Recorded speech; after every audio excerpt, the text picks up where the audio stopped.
Though there are many similarities between Daredevil Born Again and the original Netflix series, the conclusion of episode 8 could have been the most obvious reference.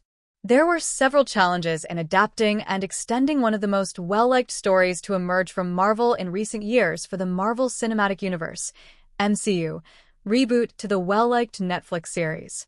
Though the new MCU edition is somehow holding up, the Netflix Daredevil series received a lot of positive reviews for its originality, narrative, graphics, and fidelity to the character from the comics. Practically speaking, some of the main concerns when Born Again was first revealed were that it would significantly alter or revise the earlier entry. It would be difficult to incorporate Daredevil's tale into the MCU because it is set in a different universe. However, the program is hitting all the right notes because it is willing to look back, acknowledge its origins, and even honor the previous seasons. And with Daredevil Born Again Episode 8's ending, the concept of a connection between this series and the original grew clearer than ever. At the end of Daredevil Season 3, Daredevil and Bullseye both crash Wilson Fisk's wedding reception.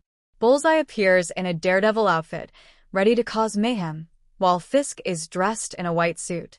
He begins by throwing a billy club at Vanessa, but Daredevil deflects it right away, and the two start fighting, causing total mayhem and devastation while Fisk and Vanessa escape to safety. Matt Murdock confronts the mayor during the black tie gala in Daredevil Born Again, where Fisk is dressed in a white suit. Soon later, Bullseye appears and attacks the mayor.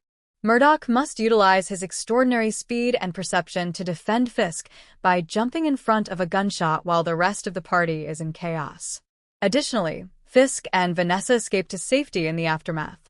There are obvious links, and the manner the show established this parallel raises the possibility of others. The relaunch wanted to make sure that the prior production, which starred Vincent D'Onofrio and Charlie Cox, wasn't overwritten, erased, or put down. The two were a brilliant casting choice, and it was significant that the MCU recognized and trusted these performers to advance the plot.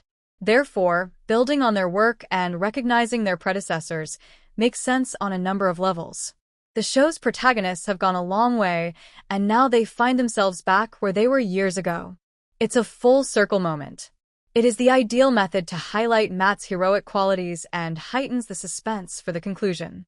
Bullseye tells Matt Murdock earlier in the episode that real heroes protect their greatest enemies, and Matt does just that in the last moments of this episode.